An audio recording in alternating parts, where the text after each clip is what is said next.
Hey guys, and welcome back to another episode of Going in Blind. So today we have another Final Fantasy 13 deck, and it's Wind Lightning, and it's about Hope and Orphan, which is kind of a cruel play considering Hope's an orphan. But yeah, so we got a cost 3 Hope, and it's going to be Ice and Wind. It says when active character opponent controls becomes dull due to your summons or abilities, freeze it. Then when a dull character you control becomes active due to your summons or abilities, choose up to 2 characters you control and activate them. It says this effect will only trigger once per turn. Okay, then we have another cost 3 Hope here.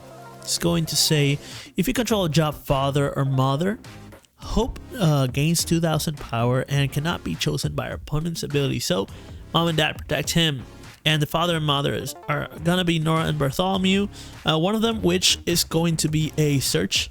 So when Nora enters the battlefield, search for a Hope, add it to your hand. And Bartholomew is going to say when he enters the field, you may play 1 Hope from your hand to the field. So play the 2 and then get the Hope and put it for free, whichever one. So you can do those 2 with these. That's pretty nice.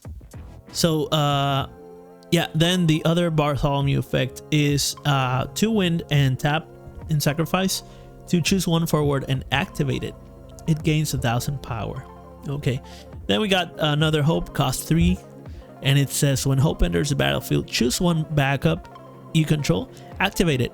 If you have cast an Alexander this turn, activate all backups you control instead. Okay, so like I say in every other video, that's Final Fantasy 13, every single 13 deck is going to consist of a character and its summon. They are very summon centric. It's part of how they decided to make the category 13 on this game. So yeah, each one of the C has its own false C, which is a summon. And so in the case of Hope, it's Alexander.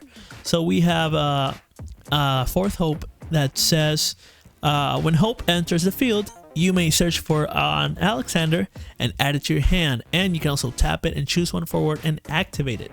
Nice. So then we have the 2 Alexanders. The cost 4 says choose 1 forward, cost 5 or more, and break it, so removal. And then the cost 2 says whenever 1 forward costs 5 or more, choose 1 forward cost 5 or more, return it to the owner's hand, and if it was EX burst, break it instead. So they are both removal. I don't understand why this said something about whenever an opponent controls becomes dull to your summons or abilities. So this guy's not gonna work very well with this deck because of an opponent. No, due to your summons. Character and opponent controls. Oh, or abilities, that's fine. Abilities is good. Yeah, so let's see what Sit Reigns does. It says when it enters the battlefield, choose 1 dull forward and opponent controls, deal 4000 damage, remove all. And when it is put from the field to the break zone, your opponent discards 1 card from his or her hand. The other Sit Reigns says whenever it is put into the field from the break zone, your opponent randomly discards 1 card from their hand. They are both discard. Nice. Now we have the Orphans. So cost 5/1 Theatrhythm says whenever your opponent discards 1 or more cards due to your summons or abilities. It's not happening here, but it's happening here. So Sit Reigns and Orphan, actually they proc very well. Choose 1 forward the opponent controls and dull it. Now that dull is going to proc with Hope, and Hope is going to freeze stuff. So this guy dulls, this guy discards. Discard makes dull, dull makes freeze. Nice. Then the other effect is going to be at the beginning of the main of the attack phase. During each of your turns, your opponent discards 1 card. So it procs itself. It doesn't need Sit Reigns. So this and Hope, nice. Then we got the second cost 5 Orphan says whenever it enters the battlefield at the beginning or at the beginning of the attack phase, during each of your turns, choose up to 2 forwards or monsters your opponent controls, place 1 doom counter on them, break all characters with 3 or more, place on them. Interesting. Cost 6 orphan says whenever it enters the field, choose up to 2 forwards and doll them. Doll, which triggers. If you control 5 or more ice characters, freeze them also, so it doesn't need the hope. Nice, this is self-sustaining. And then when orphan attacks, choose one orb on a forward opponent controls and freeze it.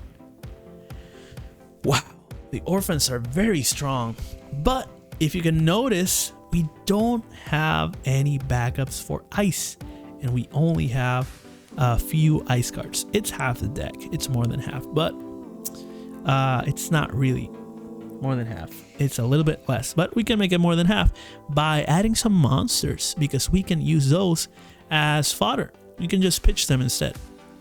So we'll have these cards just be discarded, so we can pay for those orphans and sit reigns. I'm not even going to read them because they're not important. Now we got this lightning. It doesn't have to be a lightning. If there's another hope or another sit reigns or another orphan, it's going to take lightning's place. Same thing happens with the monsters. It's going to take the monster's place, because then you can have orphans sacrifice for orphans or vice versa. So yeah, let me know in the comments which one of the orphans is your favorite one. I think this one was mine, but I think this one's more useful. So yeah, let me know in the comments about that, as well as like, share, subscribe, and follow for more. Okay, I will see you in the next one. Peace out.